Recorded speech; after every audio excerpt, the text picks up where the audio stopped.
Hello, अस्सलाम वालेकुम sir. वालेकुम अस्सलाम। ताहा कैसे हो? जी सर, मैं ठीक। आप सुनाएं। जी अल्हम्दुलिल्लाह। ताहा मैं एक्चुअली डीएचए सिटी कराची में इन्वेस्टमेंट करना चाह रहा हूँ। ओके। तो मुझे ये बताइएगा कि डीएचए सिटी कराची में प्रॉपर्टी में इन्वेस्ट करने के लिए क्या क्या एक्सपेंसेस आते हैं? सर मैं आपको थोड़ी देर में बताता हूँ, अभी मैं थोड़ा सा बिज़ी हूँ, आपको कॉल बैक करता हूँ। अच्छा चलें, ठीक है, मैं आपका वेट कर रहा हूँ, आपकी कॉल का वेट कर रहा हूँ। ओके। ओके।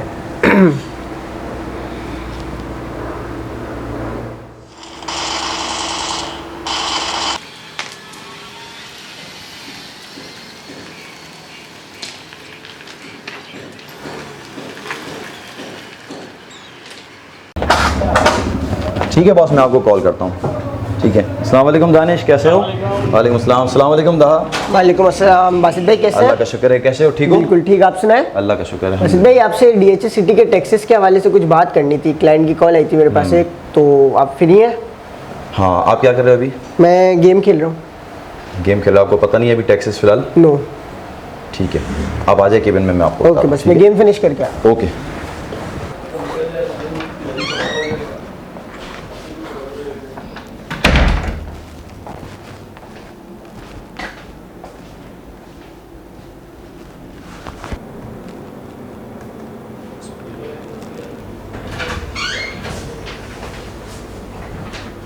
आओ तब बैठो। जी था, क्या पूछना चाह रहे थे आप? हूँ। बासित भाई, मैं डीएचए सिटी के टैक्सेस और फीस का पूछना चाह रहा हूँ। ठीक है, मैं आया तो आप मेरे ख्याल में गेम में बिजी थे। देखिए, थोड़ा सा आप अभी इस वक्त नए हैं, लेकिन थोड़ा सा अपने आप को सीरियस लें, जी। अपने आप को टाइम को ज़ाया ना करें और काम के ऊपर फोकस करें, काम के वक्त गेम ना खेलें। टैक्सेस वगैरह जो पूछना है मैं आपको बता दूंगा, रिटर्न लिखना होगा मैं आपको रिटर्न में भी लिख के दे दूंगा। आए बैठे दानिश, अपने आप को आगे निकालने की कोशिश करें। आपका घड़ी का एक एक सेकंड कीमती है। अगर आपको आगे बढ़ना है, किसी मंजिल पे पहुंचना है, तो आपका एक एक सेकंड आपको मंजिल तक पहुंचा सकता है। ठीक है। अच्छा, अब आपने क्या पूछना है? डीएचसीटी के टैक्सेस और इसकी फीसेस। डीएचसीटी की प्रॉपर्टी बाय करने के लिए बायर के ऊपर एडवांस टैक्स लगता है, 1% लगता है। दूसरी फीस लगती है ट्रांसफ़र फीस। उसके बाद एक और फीस लगती है मेंबरशिप। अगर मेंबर नहीं है बायर तो उसको मेंबरशिप, नई मेंबरशिप लेनी होगी। मेंबरशिप एक्सपायर हो गई तो उसको वैलिड करवानी पड़ेगी। जी। आप भी कुछ पूछना चाह रहे हो दानिश? जी, असल में मुझे आपसे पूछना था, एडवांस टैक्स कितनी वैल्यू पे लगता है? एडवांस टैक्स लगता है एफबीआर की ऑफिशियल वैल्यू के ऊपर। एफबीआर ने कराची में हर जगह की अलग अलग वैल्यू डिसाइड की हुई है। अगर हम मेन डिफेंस की बात करें, जहाँ इस वक्त हम बैठे हुए, तो 65,000 रुपीज़ पर स्क्वायर यार्ड डिफेंस की ओपन प्लॉट पे रखी है। इसी तरह अगर आप डीएचए सिटी की पूछना चाहते हैं तो 10,000 रुपीज़ पर स्क्वायर यार्ड की वैल्यू है। 10,000 रुपीज़ पर स्क्वायर यार्ड की वैल्यू के हिसाब से अगर आप कैलकुलेट करेंगे तो डीएचए सिटी का अगर 125 स्क्वायर यार्ड का प्लॉट है तो 12,50,000 रुपये का इसका ऑफिशियल अमाउंट बना। 200 स्क्वायर यार्ड का है तो 20 लाख रुपए इसका ऑफिशियल अमाउंट बना। 300 है तो 30 लाख, 500 है तो 50 लाख। इसी तरह आप कैलकुलेट करेंगे 10,000 रुपीज़ पर स्क्वायर यार्ड से। और कमर्शियल पे? कमर्शियल के ऊपर अलग अमाउंट है। कमर्शियल के लिए एफबीआर ने जो वैल्यू रखी है वो 52,000 रुपीज़ पर स्क्वायर यार्ड रखी है। यानी अगर 200 गज का डीएचए सिटी का प्लॉट लेते हैं तो बायर को, जो फाइलर होगा, उसको 1,04,00,000 रुपये ऑफिशियल पेमेंट करनी पड़ेगी। यस। तो बस भाई, डीएचए सिटी कराची में ट्रांसफर फीस कितनी लगती है रेजिडेंशियल और कमर्शियल प्लॉट पर? DHA city transfer fees residential plot, जितने भी प्लॉट हों, चाहे 125 स्क्वायर यार्ड का प्लॉट हो, चाहे 2,000 स्क्वायर यार्ड का प्लॉट हो, इसके ऊपर 75 रुपीज़ पर स्क्वायर यार्ड की ट्रांसफ़र फीस लगती है, जो आपको डीएचए सिटी में जमा करवानी पड़ती है, जिसका पे ऑर्डर बनता है डीएचए सिटी कराची के नाम पे। अगर 125 गज का प्लॉट है तो इसकी ट्रांसफ़र फीस बनेगी 9,375 रुपीज़। 200 स्क्वायर यार्ड का प्लॉट है तो इसकी वैल्यू आप 75 रुपीज़ से मल्टीपल करेंगे तो 15,000 बना। 300 का है तो 22,500 बना। 500 का है तो 37,500 बना।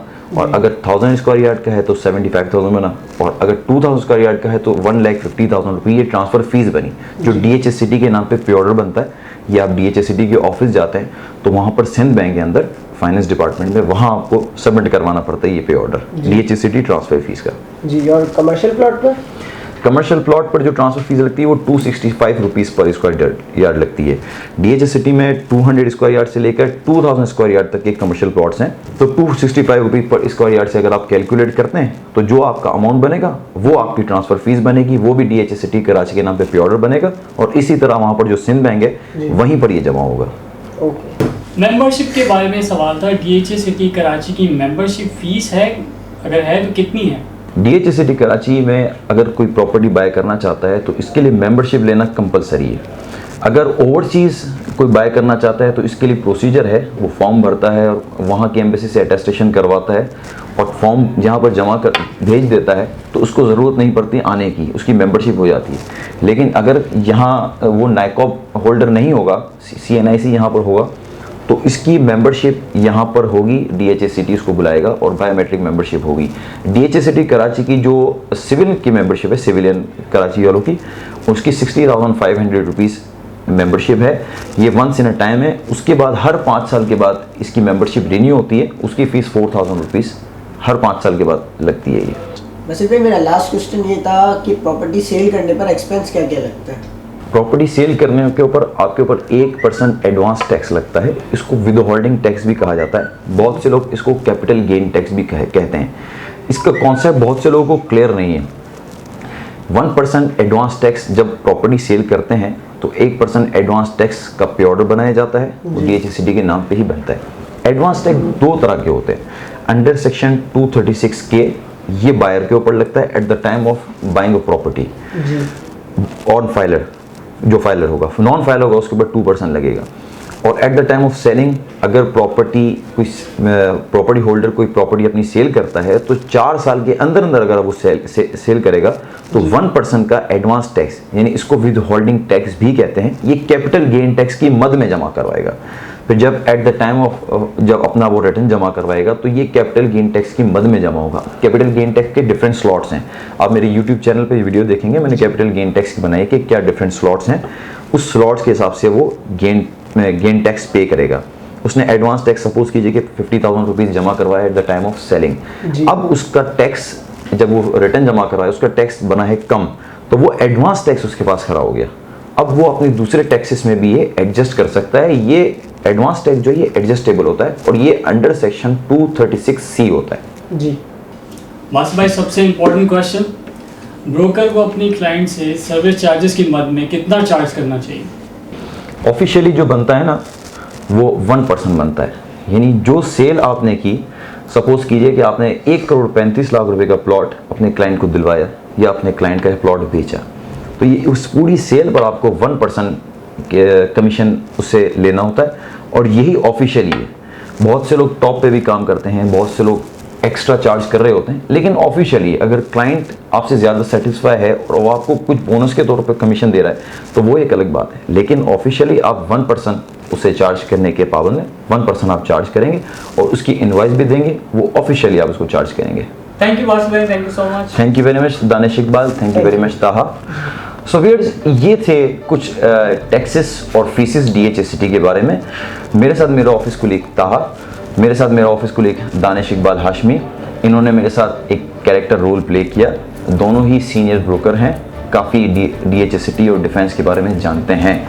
मैं इनका मशकूर हूँ कि उन्होंने मेरे साथ कैरेक्टर किया।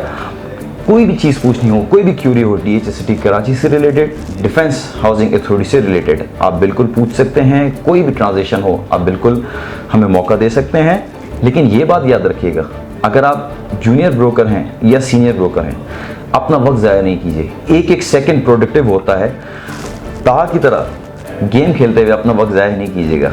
आपका एक एक सेकंड आपको कई मंजिल आगे पहुंचा सकता है।